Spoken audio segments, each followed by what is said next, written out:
ครับภาษาละนาวของเฮาก็บ่ใช่เฮียนยากหยังนะครับตั้นเฮียนอักขระนะครับมันก็คือตัวอักษรนะครับในภาษาไทยเฮียนไม้นะครับมันก็คือสระนะครับเห็นไหมเนี่ยเอาสองอย่างนี้มาผสมกรรมกันตามหลักการของภาษาละนานะครับ7 วัน1 เดือนตั้นก็อ่านออกเขียนได้แล้วบ่ยากครับบ่ยากแต่อย่างว่านะครับมันจะไปยากตอนนี้ว่าเฮาจะไป อวดอู้ให้คนอื่นได้หูได้หานตัวเองอันนี้เนี่ยมันยากกว่านี้แล้วครับเพราะว่ามันอย่างว่านะภาษาละนาวของเรานะมันเป็นภาษาที่มันตายไปแล้วนะครับเห็นไหมมันบันได้ใจในตังราชการมาเมินนั่นน่ะคนที่เปิ่นอ่านออกเขียนได้นะมันมีน้อยครับมันมีน้อยเพราะฉะนั้นการที่เราจะเอาไปโชว์คนอื่นได้หูได้หันนั่นนะมันจะต้องใจภาษาอื่นๆนะมาเทียบเคียงเป็นภาษาละนาวของเรานะที่เปิ่นฮ้องว่าปริวัตินะครับ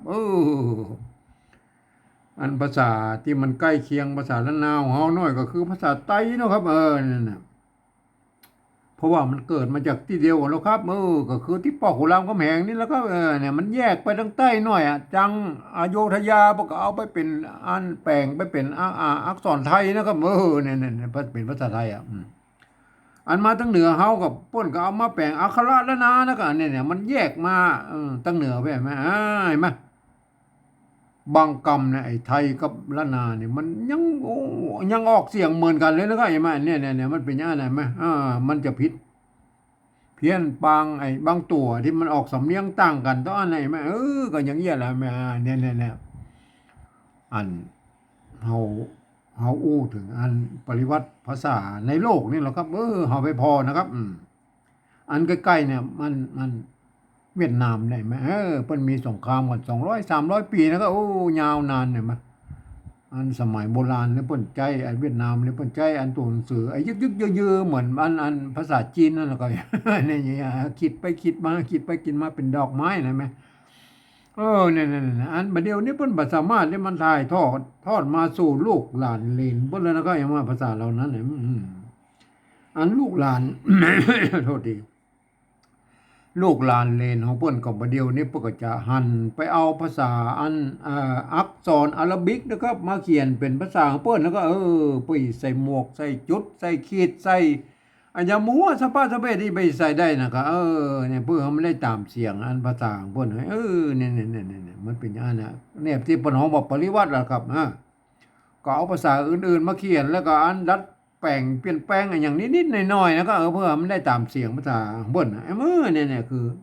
ลักษณะของปริวัตินะครับเฮาไปดูอันแถวในยุโรปนะครับอย่างฝรั่งเศสนะครับอันเยอรมันเนี่ยมาโปแลนด์อัน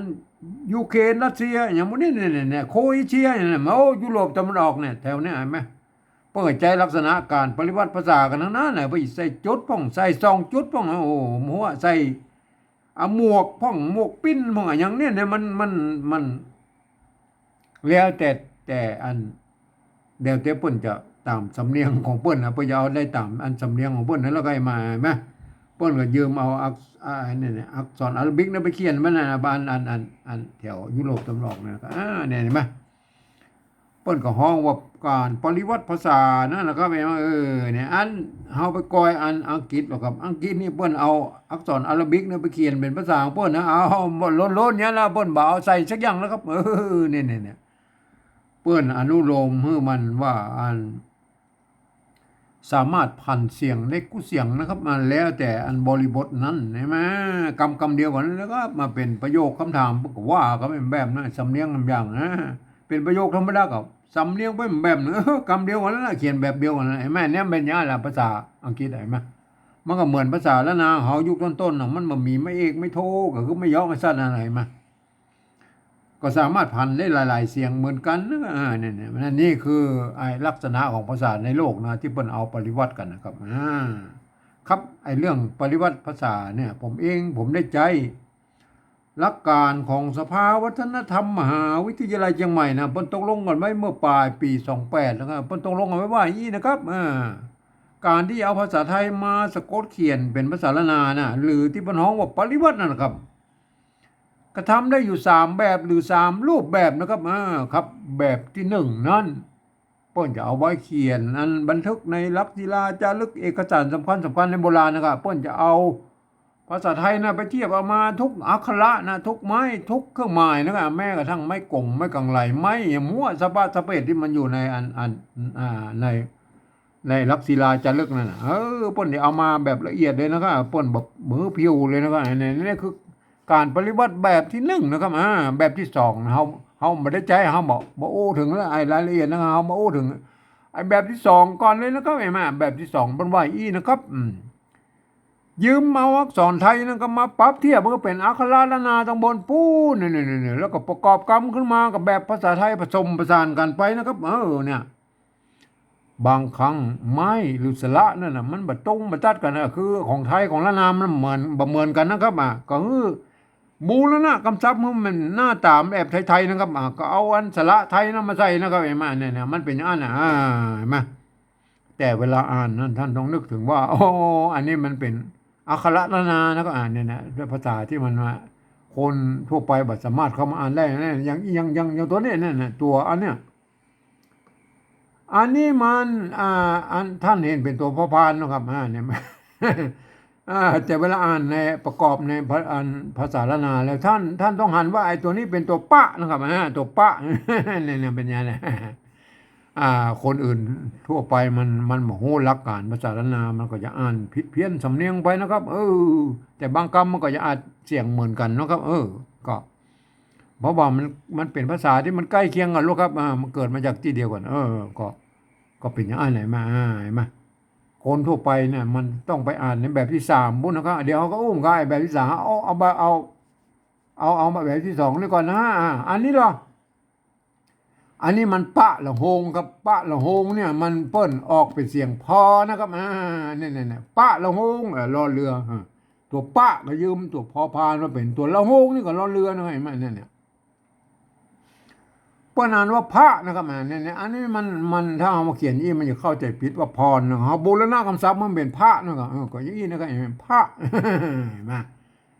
เห็นไหมพระเอาไปกอยอันภาษาโบราณมาหรอกเนี่ยปะละโฮงเนี่ยเห็นไหมเนี่ยอันนั้นเนี่ยปะละโฮงเนี่ยเปิ้นอ่านเป็นตัวพอนะครับตัวทัดไปพระมะนะไอ้ตัวปะเนี่ยต้องอ่านเป็นตัวพระนะครับเห็นไหมก็อ่านเป็นพริกนั่นกันพริกขิงเนี่ยมาไอ้ขิงเนี่ยอันโบราณมันใช้ไม้กี่นะเนี่ยขิงเห็นไหมใส่พริกขิงหอมไม่มันเนี่ยใส่พริกขิงหอมอันนี้เนี่ยอันนี้กลิ่นนั่นเนี่ยกลิ่นดีมันเป็นอะไรมาพริกนะครับตัวพริกนะแม่โปรดเข้าใจว่าตัวปะละโงงนี่มันเปิ้นอ่านเป็นตัวพอนะครับเนี่ยปะละโงงอ่านเป็นตัวพอนะครับเนี่ยอ่านว่าพระนะครับมันจะพระนะครับคนทั่วไปมาอ่านว่าพระมันแบบใจนะอ่านว่าพระนะครับอ่านแบบต้องลั่นลิ้นอ่านว่าพระเลยนะครับอ่านว่าพระเนี่ยมันเป็นอะไรพระอันนี้เนาะอันนี้มันล้อมาจากอันภาษาบาลีนะครับบาลีเพิ่นว่ามีไม้เนี่ยไม้กะลันเนี่ยนะครับไม้ละห้ามเนี่ยละห้ามนี่หมายห้ามมืออันเสียงอันตัวตะนี่ออกเสียงนะพวกเอาละห้ามใส่นะมาอันบาลีเพิ่นบ่มีเพิ่นมีก็จันตะนะครับเนี่ยเพิ่นมีอย่างนั้นเฮามาฮือออกตะมาฮือออกตะเอารอละรออันละห้ามเนี่ยใส่เข้าไปเนี่ยก็อ่านว่าจันอยู่เนี่ยอ่านว่าจันมันต้องมีไม่ซัดไอ้มาก็ล้อมาจากภาษาบาลีนะไอ้มาก็โปรดเข้าใจไว้ด้วยอ่านตัวจ้านะก็ยืมตัวจอจานเห็นไหมมันเสมือนว่ามีไม่ซัดแล้วเขาก็เอาไม่หันอากาศใส่แล้วเนี่ยไหมไม่พัดไม่พัดแล้วก็ตัวหน้านะครับหน้าอันตัวตะซ้อนอยู่ตรงรูปนี่ก็ทอทหารนะตัวตะยืมทอทหารไม้อันละห้ามก็อันนี่อันก็ปกลันเนี่ยอ่านได้แล้วฮะอ่านว่าพระจันทร์เนี่ยไม่ใช่พระจันทร์นะครับอ่านว่าพระจันทร์เนี่ยอันนี้ตัวนี้เราตัวนี้มันอยู่อย่างยากนะป้นเนี่ยเห็นไหมอยู่นะครับอยู่ตัวอยนะครับอยู่ไม่กูไม่เยอะนะอ่านว่าอยู่นะมาทีนี้มันอย่างว่านะไอ้ตัวอยนี่เขาแยกนี่มันประเภทนึงนะว่าเพราะมันคือมันหันว่าอันนี้มันออกเสียงยอยักษ์ไทยนะครับอยู่นะครับอยู่เห็นไหม มันเป็นอย่างนี้ยูนี่นะมันมาหาตัวอื่นๆก็เหมือนกันใช่ไหมอันนี้อันอยเนี่ยอ่านว่ายูนะออกเสียงยอยักษ์ไทยนะเนี่ยยูโบราณพวกใจตัวอยนี่นะมันใจนะเอาไปก้อยแล้วนะครับโบราณเห็นไหมโบราณเห็นไหมโบราณเปิ้นใจอันเนี้ยเนี่ยอ่าอันเนี้ยเห็นไหม เย็นเย็นเห็นไหมท่านเห็นหรือยังตัวอยครับตัวยะนะครับอันตัวยะนะครับไม่เก๋นะเพิ่นสะกดด้วยตัวหน้าเห็นไหมเปิ้นก็อ่านว่าเย็นนะเสียงจัดมันเย็นอันนี้อันอย่างตัวละหางนะครับมันบ่มีไม้ขอจ้างนะบ่เปิ้นใส่ไม้จัดซัดแทนนะครับหางเย็นนะครับอันนี้งานะครับอันนี้จ้างเนี่ยจ้างเห็นไหมอันนี้น้อยเห็นไหมอันนี้ ตัวละเห็นไหมอ่านว่าแฮดไม่ใช่แรดนะครับอันแรดมันไทยนะแฮดอันเมืองเหนือมันออกเสียงแฮดนะครับอันนี้อันนี้มันมีไม้ขอจังกับอ่านว่าเข้าอันนี้นะเนี่ยตัวหญ้าเห็นไหมอ่านว่าเยิงเห็นไหมอันนี้ออกตัวหญ้าเนี่ยออกเสียงยอยักษ์ละนานะเยิงเยิงยอเยิงเห็นไหมเยิงเห็นไหมอันนี้เย็นเห็นไหมเย็นเห็นไหมเย็นเยิงเห็นไหมเนี่ยมันออกเสียงอย่างนี้นะครับอันนี้เนี่ยถ้าตัวละเนี่ยมาเขียนเป็นภาษาละนามันออกเสียงฮอนะครับแฮดนะครับแฮดนะถ้าเป็นภาษาบาลีก็ภาษาไทยหรือภาษาอื่นๆนะมันออกเสียงรอนะครับรอนักแรดนะอย่างนี้นะแฮดเนาะก็โปรดเข้าใจไว้แล้วอันนี้คือลักษณะของอันการเขียนของโบราณนะครับอันต่อไปนะครับอันตัวฟ้าเนี่ยตัวฟ้าเนี่ยเขายืมตัวฟอฟันนะมาเทียบไม่ขดจ้างกับไม่โทนะไม่กาอันนี้ได้อะไรไหม พระจันทร์อยู่ฟ้าไม่ใช่พระจันทร์นะครับพระจันทร์อยู่ฟ้าเนี่ยมันเป็นอี้เพิ่นเดียวอ่านอี้นะครับอันนี้เราไม่เก๋ตัวปะตัวหน้าใช่ไหมอันนี้เนี่ยเป็นไม่ใช่เป็นนะครับเป็นไม่ต้องไปใส่ไม่ซัดไม้อย่างเสียโบราณบอกเขียนตัวอี้นะครับเป็นอันนี้เราอันนี้เหยื่อเห็นไหมเนี่ยเอาละอยู่อย่างนี้เหยื่อออกเสียงยอยักษ์ไทยนะครับเหยื่อไม่เกลืออยนะครับอยอันไม่เกลือใช่ไหมไม่เกลือของภาษาละนาบนมี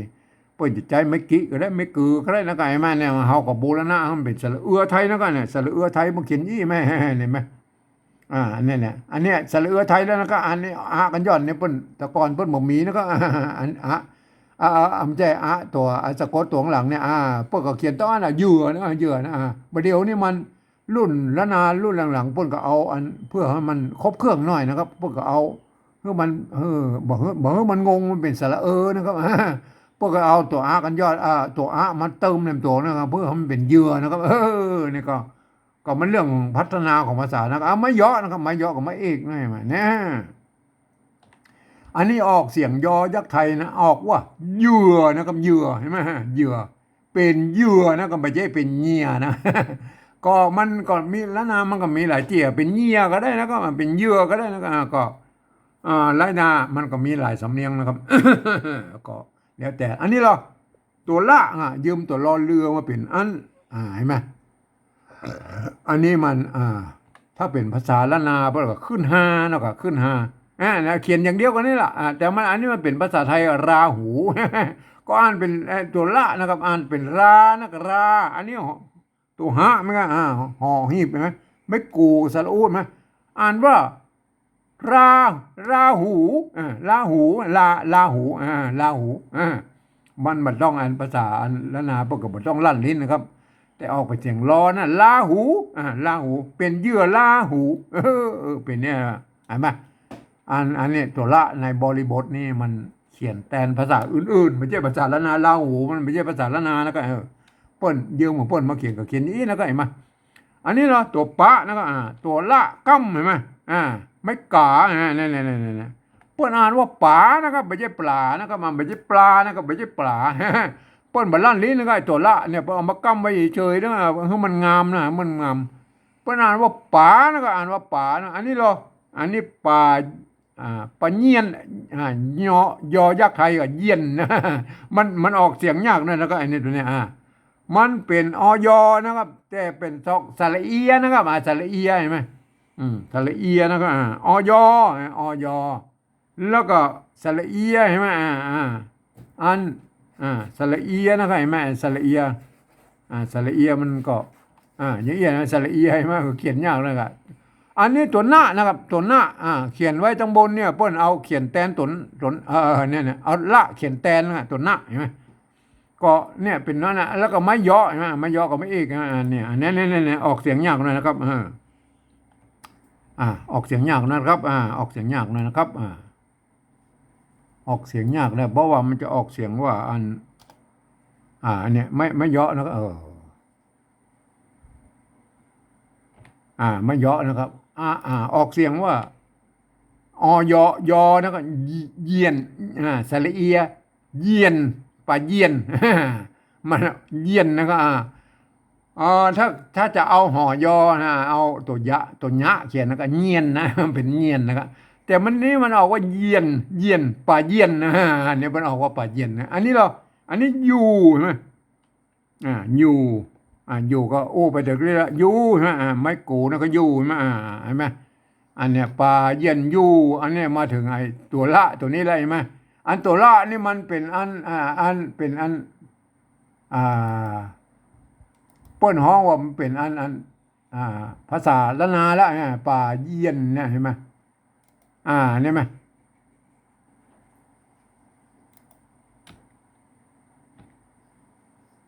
ป่าเยียนยูนะครับป่าเยียนยูนะอันนี้มันตัวละเนี่ย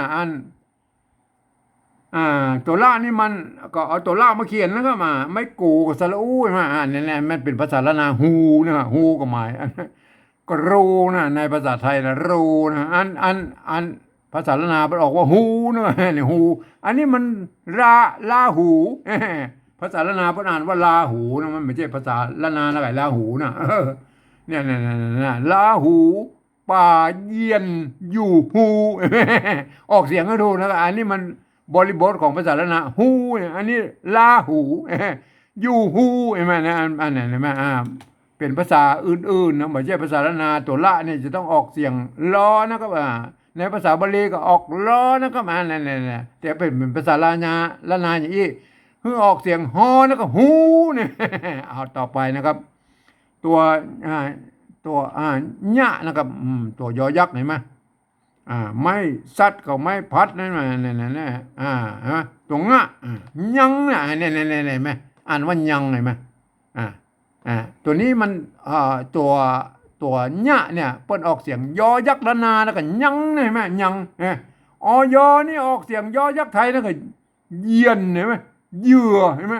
อยู่เห็นไหมเนี่ยอันถ้าเป็นอันตัวย่อตัวหญ้าตัวเดียวนี่อันว่ายังนะก็เนี่ยเขาก็ไปพอแล้วโบราณเพิ่นเนี่ยห้างเย็นน่ะงาจ้างโนแฮดนะแม่โนแฮดเย็นเนี่ยเพิ่นอ่านเนี่ยตัวยะเนี่ยอ่านว่าเย็นเนี่ยโนแฮดเข้าอันนี้เนี่ยตัวหญ้าตัวเดียวเห็นไหมอ่านว่าเยิงนะเยิงไม่ใช่เยิงนะน้อแฮดเข้าเยิงนึงเข้าเยิงนี่มาเนี่ยไหมเยิงยอเยิงนี่มาเนี่ยเปิ้นออกเสียงอันแบบยอยักษ์ละนานะก็ท่านก็ไปก็ออกเสียงกันคือถูกนะครับไม่มาตัวหะตัวเดียวเนี่ยหรือตัวยะเนี่ยนะนี่ไหมออกเสียงเนี่ยยอยักษ์ไทยตัวยะนะตัวหะนี่เป็นอันออกเสียงยอยักษ์ละนานะครับท่านออกเสียงให้ถูกนะครับเห็นไหมอันนี้ยังเนี่ยอันนี้ยูนะครับอันนี้เยียนนะเยียนอันนี้เยื่อเนี่ยอันนี้ยูมันเป็นยังไงยังเนี่ยตัวยังเนี่ยถ้าเห็นเอาตัวเนี้ยสะกดดิมันเขียนเขาจะต้องออกเสียงย่อเสมอนะเป็นยอยักษ์แล้วนะอันนี้เราตัวตะตายนะตัวตะไม่ตัวเต่ามาไม่สระนะครับเห็นไหมอันตัวเนี้ยเห็นไหมตายไหมตายใช่ไหมยังตายอันนี้เหรอถูกนะก็หมายถูกตัวทะนะตัวทะไม่กูสระอูนะโทษตัวกะนะก็ถูกอันนี้เหรอใหญ่มันหน่อยเนาะมัน48มันก็ล้นนะโทษทีนะครับเอา40ก็แล้ว42 42นี่ได้โอเค ยังตาย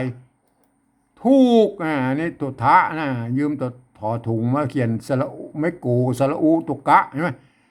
ถูกนะครับอันนี้รอตัวสะก็ยืมตัวสอเสือมาเป็นใช่ไหมสะใช่ไหมไม่ขอจ้างไม่โทใช่ไหมกันย่อนตัวนี้ก็อ้างนะนี่ไหมเนี่ยซ้ำเป็นเสียงโทพิเศษแล้วก็เนี่ยซ้ำใช่ไหมอันนี้ซ้ำเสียงโทพิเศษแล้วนะที่เป็นภาษาละนาพวกเขียนไม่ได้ภาษาไทยพวกเขียนไม่ได้มันมีเสียงนี้ไหมเนี่ยก็อ่านได้แล้วนะอ่านได้แล้วครับอันนี้คือปฏิวัติแบบที่สองก็จะต้องทำแบบกันแบบอีนะฮะแต่เวลาอ่านนั้น โทษทีท่านต้องนึกถึงว่าอันนี้มันเป็นอักขระละนานะครับอันนี้ตัวปะละหงนะตัวจะนะตัวหน้าตัวตะใช่ไหมตัวฟะนะตัวปะใช่ไหมตัวยะนะอยใช่ไหมเห็นไหมตัวอันนี้ตัวละนะแม่เนี่ยท่านต้องอ่านเป็นเอาหลักการของภาษาละนามาอ่านนะครับไม่ใช่คนทั่วไปมาเข้ามาอ่านได้มันจะพิเพี้ยนสำเนียงนะเพิ่นจะอ่านกันว่าอย่างนี้นะไงมันเนี่ยพระจันทร์อยู่ฟ้าเป็นเหยื่อลาหูป่าเย็นอยู่หูยังตายถูกซ้ำไม่เนี่ยมันเพิ่นจะต้องอ่านกันอย่างนี้นะครับไอ้แม่คนทั่วไปเนี่ยจะไปอ่านกันในแบบที่3พูดนะครับแบบที่3เพิ่นว่าอีนะครับอันแบบที่3เนี่ยเพิ่นหลักการอันปลายปี28ของสภาวัฒนธรรมมหาวิทยาลัยเชียงใหม่น่ะเพิ่นว่ากันอย่างนี้นะครับเพิ่นว่าหลักการของเพิ่นบอกให้ฟังเสียงภาษานานาตำบลพูดนะครับเนี่ยตำบลเนี่ยเพิ่นว่ามาจะได้เนี่ยก็เอาภาษาไทยเขียนไปจะนั้นนะครับเนี่ยเห็นไหมหลักการเพิ่นก็โอ้สั้นๆนี้นะครับเนี่ยเพิ่นก็โอ้ตัวอย่างแต่อย่างว่านะครับเพิ่นก็เริ่มนึกไปนะครับว่าอันภาษาไทยนั้นเป็นระบบ5เสียงนะครับทีนี้มันจะมาเขียนภาษาละนานะเปิ้นมีระบบ6เสียง มันเป็น6เสียงมันก็เขียนได้บ่ครบนะครับก็โดยเฉพาะนั้นเสียงโทพิเศษโทเมืองนั่นแหละครับมาอันเนี้ยมันเขียนมาได้เพราะอย่างเพราะเปิ้นในเสียงนี้มันบ่มีในภาษาไทยนะครับพวกก็เลยบ่สร้างวรรณยุกต์นะครับ เนี่ยท่านก็มาเอาดัดแปลงเอาคนเดียวนะบางคนก็ยังว่านะก็เอาเปิบขี้ตู้เอานะครับเอาเสียงโทปกตินั่นนะไปเป็นเสียงโทพิเศษเนี่ยมันก็อีกทำกรรมอื่นๆมันพลาบไปหมดนะครับเขาจะต้องสะกดพลาบกันไปหมดมันต้องแก้กันหลายที่นะครับผมเองนี่ผมก็ใช้หลักการอันที่เปิ้นปฏิวัติเปลี่ยนแปลงแบบภาษาเวียดนามนะเปิ้นจะใส่จุดใส่หมวกใส่อย่างภาษาบ้าสะเปดนะไงมาเพื่อได้ตามเสียงของเปิ้นผมก็เองก็เหมือนกันนะครับในกรรมผมอันที่ผมเขียนมาได้นะครับภาษาไทยที่ผมเขียนมาได้ก็คือเสียงโทพิเศษโทเมืองนะครับผมก็ยาวจุดประดับไว้นะครับไอ้กรรมเนี่ยในแม่ก็นอกนั้นก็เมื่อมันสะกดไปตามแบบภาษาไทยเลยนะครับมันจะเขียนเลขกุกรรมนะฮะก็ยังมีอยู่ไอ้กรรมที่มันเสียงจัตวาอยู่นะเขาก็ยืมไอ้ไม้จัตวาเพิ่นมาใส่แล้วก็ผิดหลักการของภาษานานๆหน่อยเขาก็ยกเว้นไปแล้วก็ไว้ถึงหน้าเขาจะอุ้มกรรมนะเอาต่อไปนะครับเฮามาสะกดเป็นตัวไปเลยนะครับเอามาดูนะเขาฟังนะครับฟังตำบลมันเปิ้นไหวนะพระจันทร์เฮารับตาก็ได้เปิ้นว่าพระจันทร์เห็นไหมบาลานนี้ด้วยนะครับพระจันทร์เห็นไหมอันนี้อันนี้ก็เปิ้นก็อ่านว่าพระจันทร์นะพระจันทร์เห็นไหม อันนี้อันนี้อ่านถ้าเขียนแบบนี้ภาษาไทยเพิ่นอ่านว่าพระจันทร์นะพระจันทร์เห็นไหมถ้าพระจันทร์ของไทยเพิ่นมีเปิ้นจันทละนะครับนี่จันทละนะครับเขาก็เอาจันทละใส่นะครับเห็นไหมเนี่ยแต่มันออกเสียงมันแบบมันเป็นพระจันทร์เห็นไหมพระก็เต้าเยี่ยอะไรมาพระตัวเองไหมอันนี้พระนะฮะเห็นไหมแต่อย่างว่าเขาเขียนตัวเองมันพระมันหมักงามนะครับมันหมักงามในภาษาเขาก็อนุโลมให้มันใส่อันเนี้ยแต่ให้อ่านออกเสียงพระตัวเดียวนะครับพระนะครับอันนี้อันนี้ก็ภาษาละนามันออกจันนะเสียงจัตวาจันเห็นไหมอันนี้จันเห็นไหมมันออกเสียงสามัญเห็นไหมจันเนี่ยได้ก็ใส่ไม่จัตวามันจันเนี่ยไม่ยากอย่างนี้จันเห็นไหมอันเนี้ยโบราณคำศัพท์มันเป็นอย่างนี้นะอ่านว่าก็ ก็ให้อ่านว่าอันไอตัวพอพานรอเรือนี่อ่านเนี่ยมันเหมือนกับไอภาษาอันแบบที่สองนี่อ่านว่าพระจันทร์นี่อ่านว่าพระนั่นนะพอรอนี่อ่านว่าพระนะครับไม่ใช่พระนะครับอ่านว่าพระจันทร์อันนี้อ่านได้แล้วนะพระจันทร์ตัวเนี้ยตัวต่อไปนี่มันยูนะออกเสียงย่อยไทยอันนี้อยกับยูนะอันนี้ภาษาละนาภาษาไทยพวกอ่านว่ายูมันเหมือนกันนะอันนี้มันเหมือนกันมันต้องไปยุ่งกันนะครับอันนี้เราตัวต่อไปนี่มันภาษาละนาบนออกเสียงฟ้าเสียงตีนะครับแบบที่สองนี่กับฟ้าเสียงตีอันแบบที่สามนี่เราเอาภาษาไทยมาเขียนเพื่อกับฟ้ามันเต้ากันใช่ไหมพระจันทร์อยู่ฟ้านี่เราตัวต่อไปนะครับเป็นแล้วก็เป็นอันนี้เสียงจัตวานะเป็น อันนี้เรา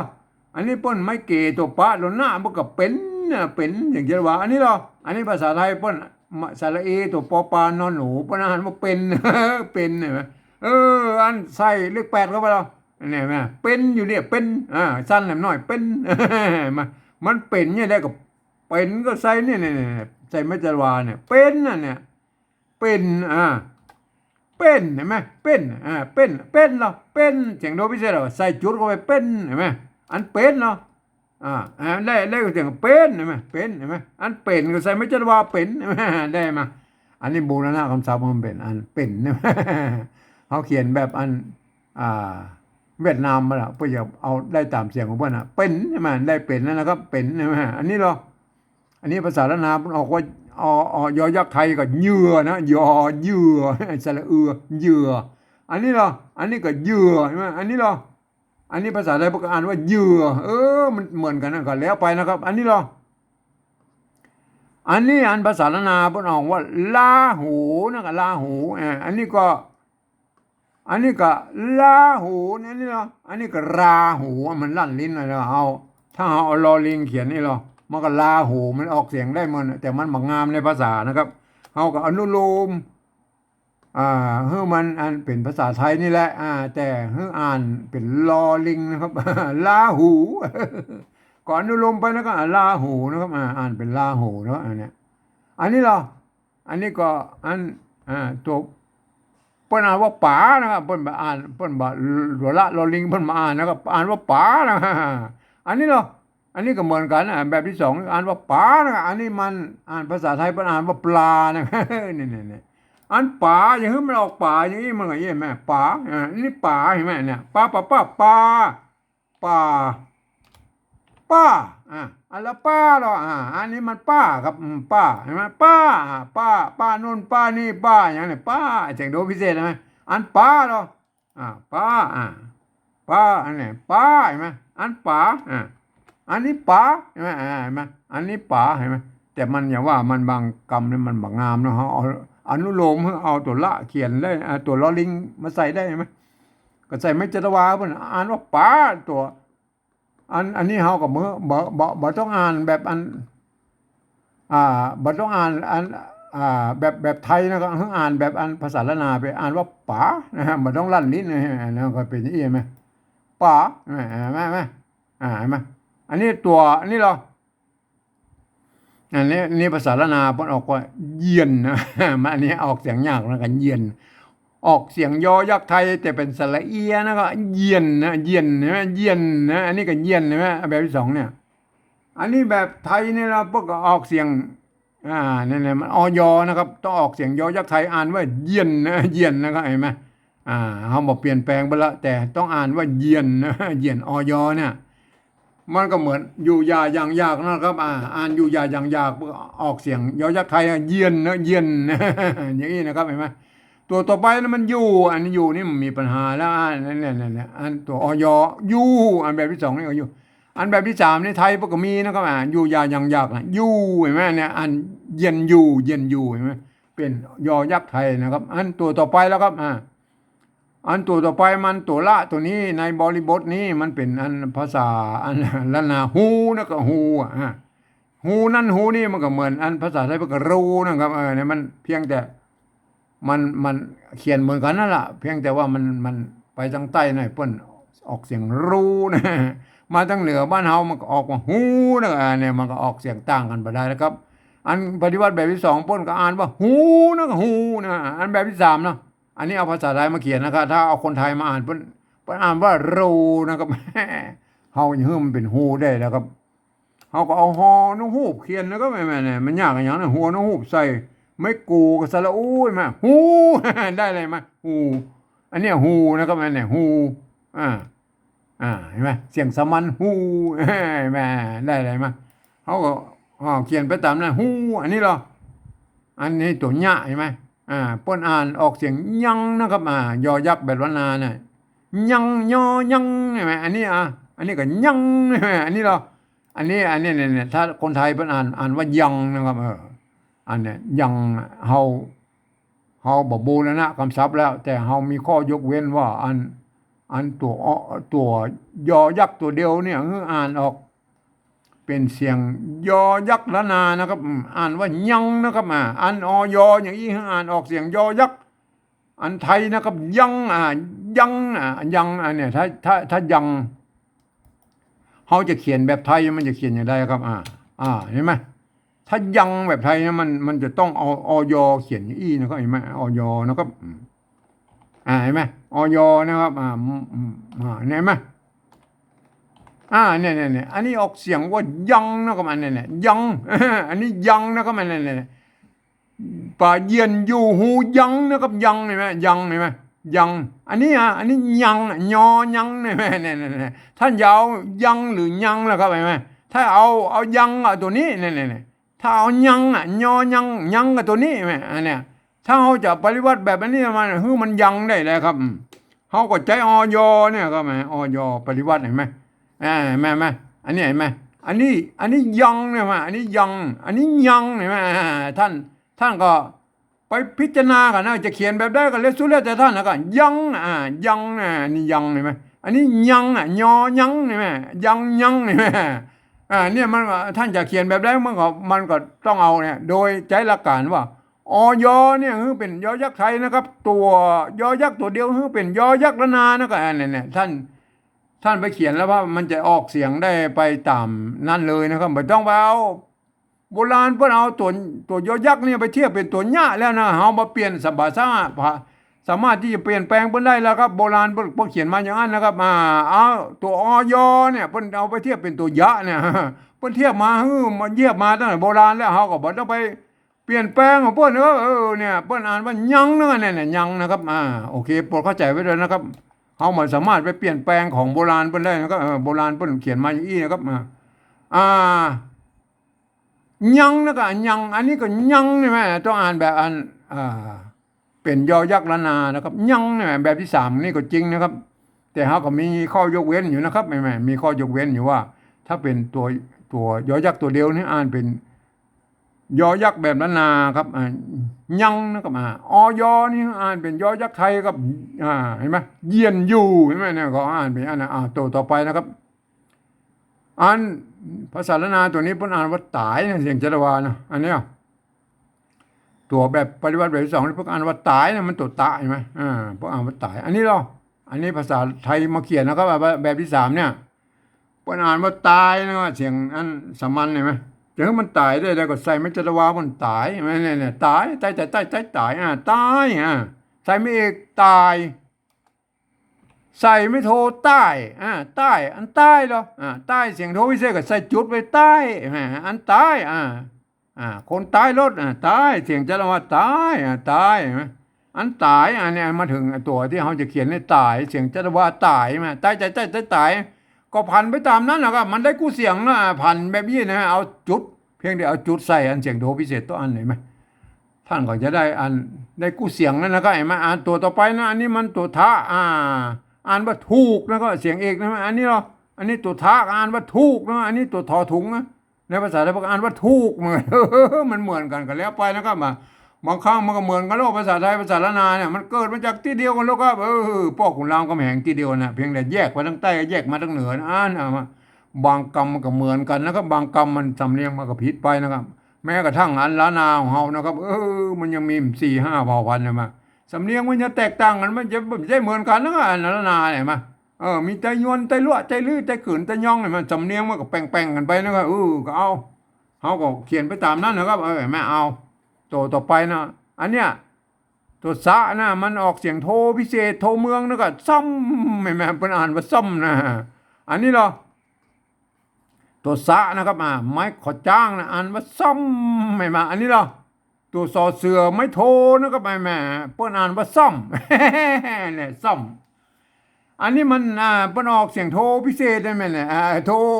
เนี่ยแหละซ้ำเปิ้นโทพิเศษเปิ้นบ่มีนะก็ไอ้คำเนี่ยเพราะนั้นเปิ้นก็บ่มีวันนั้นยกมาฮื้อนะครับผมเองก็เอาจุดประดับไว้นะครับให้มันเป็นอันนี้มันซ้ำนะครับซ้ำเสียงโทปกติน่ะจะให้มันเป็นเสียงโทพิเศษได้เลยโทเมืองใส่จุดเข้าไปน่ะซ้ำเห็นไหมซ้ำเห็นไหมก็เหมือนกับที่ผมผ่านทั้งทั่วใต้น่ะมันผ่านแล้วกูเสียงนะครับอันนี้ซ้ำเสียงโทพิเศษได้ไหมก็เอาจุดใส่เข้าไปซ้ำเป็นเสียงโทพิเศษได้ไหมอันซ้ำก็อันก็ว่างกันไปแล้วก็อันนี้มันซ้ำได้เสียงโทพิเศษแล้วซ้ำเห็นไหมท่านก็โปรดเข้าใจแล้วกันอันเนี้ยไอ้คำที่มันเป็นเสียงโทพิเศษทั่วเมืองเนี่ยอันวัดประสิงห์เป็นห้องวัดตีเพี้ยนแล้วก็เปิ้นจะใจตัวเอียงเขียนแล้วก็เนี่ยเปิ้นจะห้องตีเพี้ยนหรือโทพิเศษทั่วเมืองอย่างกระจังนั้นมันก็คือแล้วเสียงที่มันอยู่ระหว่างเสียงโทปกติไปถึงเสียงตีนะก็เนี่ยเห็นไหมมันเป็นอย่างนั้นมันก็จะห้องแย่กระจังแต่มันเป็นเสียงนั่นแหละซ้ำเสียงโทพิเศษแล้วก็เนี่ยเขียนได้แล้วนะครับในภาษาปริวัติแบบที่สองเนี่ยเห็นไหมการเขียนแบบนี้มันก็อย่างว่านะครับมันก็เป็นอันแบบอันสามารถที่จะให้อันคนอื่นๆเข้ามาอ่านได้นะครับถึงแม้ว่าท่านจะเป็นอันฝรั่งมังค่าลูกที่ไหนมาก็จังนะเฮียนภาษาไทยมาเรียบร้อยแล้วก็อ่านไปตามหลักภาษาไทยแล้วเห็นไหมแต่มันมีข้อยกเว้นอยู่ว่านะครับเนี่ยคำที่มีจุดอย่างนี้อ่านออกเสียงโทพิเศษโทเมืองนะครับเนี่ยคำที่เป็นอยอย่างเงี้ยเนี่ยอยอย่างนี้อ่านออกเสียงยอยักษ์ไทยเนี่ยอยเนี่ยยูเยือเนี่ยเย็นเนี่ยเย็นเนี่ยอันถ้าเป็นยอยักษ์ตัวเดียวเนี่ยอ่านเป็นเสียงยอยักษ์แบบละนาอ่านว่ายังนะครับไม่ใช่ยังนะครับแม่เนี่ยเห็นไหมคำที่มันมีอันไม้จัตวาอย่างนี้ก็อ่านออกเสียงจัตวานะครับเนี่ยจันเป็นสายเห็นไหมเนี่ยเห็นไหมป๋าเห็นไหมเนี่ยอันตัวปะละหงอย่างนี้เนี่ยตัวปะละละกำเนี่ยมันก็อ่านให้มันแบบภาษาละนาไม่ต้องไปลั่นลิ้นนะครับป๋าเนี่ยตัวอันนี้อนุโลมว่าอ่านว่าพระนะครับแม่อ่านไปตามแบบภาษาละนาแบบเสียงพุทธนะครับมันก็มีข้อยกเว้นอยู่หลายตัวอยู่นะครับเห็นไหมเพราะฉะนั้นถ้าอ่านมาเขียนมาได้แล้วก็เพราะฉะนั้นถ้าเขาบอกยกเว้นเนี่ยมันบางงามในภาษานะครับเขาก็มันงามในภาษาเขียนน้อยแต่เวลาอ่านเนี่ยก็อ่านให้ตามนั้นแล้วก็เห็นไหมพวกก็จะอ่านกันว่าอย่างนี้นะครับพระจันทร์อยู่ฟ้าเป็นเหยื่อลาหูป่าเยียนอยู่หูยังตายถูกซ้ำอันนี้คือสำเนียงไตยวนยังใหม่นะก็เห็นไหมป้นจะออกเสียงกันยี่มาถ้าเป็นสำเนียงไตหรือไตยองตั้งหลับปูนเนาะมันก็อย่างว่ามันก็จะออกเสียงเป่งๆไปทำกำนะว่ามันก็ไปทำสำเนียงนึงแล้วก็เห็นไหมก็ว่ากันไปแล้วก็อันนี้เป็นสำเนียงไตยวนจังใหม่นะป้นออกเสียงกันยี่นะครับอันสำหรับอันแบบที่สองเนี่ยป้นเขียนไว้ประดับไว้กำกับไว้ภาษาละนาตำบลป้นบ่ได้นะครับเนี่ยป้นก็เขียนเนี่ยป้นบอกสามารถที่ให้คนอื่นทั่วไปมาอ่านได้นะครับยกเว้นที่ป้นเฮียนภาษาละนามาแล้วนะป้นจะอ่านเป็นอันอักขระละนานะตัวปะละหงตัวจะตัวหน้าตัวตะตัวฟ้าอย่างเงี้ยเป็นภาษาละนานะครับเห็นไหมก็ป้นก็จะอ่านไปตามหลักภาษาละนาป้นอ่านก็ว่าอย่างนี้นะครับพระจันทร์อยู่ฟ้าเป็นเหยื่อลาหูป่าเยียนอยู่หูยังตายถูกซ้ำป้นอ่านอย่างนี้นะครับอันนี้คือสำเนียงไตยวนจังไหมนะครับเนี่ยป้นจะออกเสียงกันอย่างนี้นะมาค่ะอ่านภาษาละนาพวกก็เขียนกันได้อย่างนี้นะครับตำบลเนี่ยมันพวกก็เขียนกันได้อย่างนี้นะโซนใหญ่แล้วพวกก็เขียนอย่างนี้นะครับ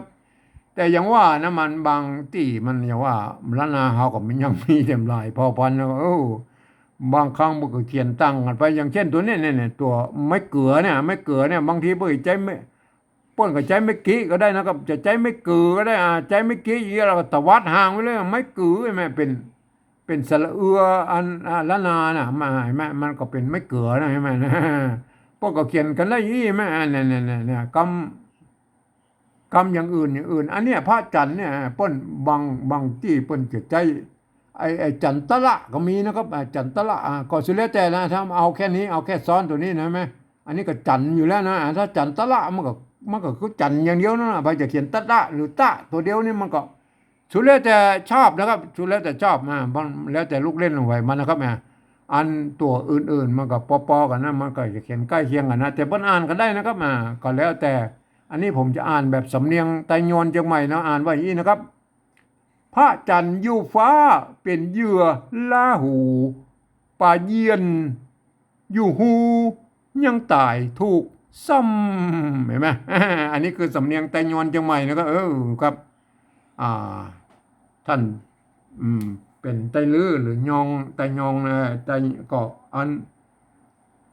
ก็ไปคิดค้นกันเอาเองนะครับถ้าจะเขียนอันให้มันได้ให้มันได้ตามปริวัติอย่างใดเพื่อให้ได้ตามสำเนียงของท่านนะครับอันนี้คือการปริวัติแบบอันไทยละนาอันไตโยนเชียงใหม่นะครับพวกก็จะก็เขียนได้อย่างนี้นะมันก็พันกันได้อย่างนี้นะครับก็ท่านก็ไปคิดค้นกันเองนะท่านจะเอาไปเอาโชว์คนอื่นในหูในหันตัวเองท่านก็ไปอันกึดกันเอาเองนะครับวันนี้ผมก็ขอบรรยายเพียงแค่นี้นะครับ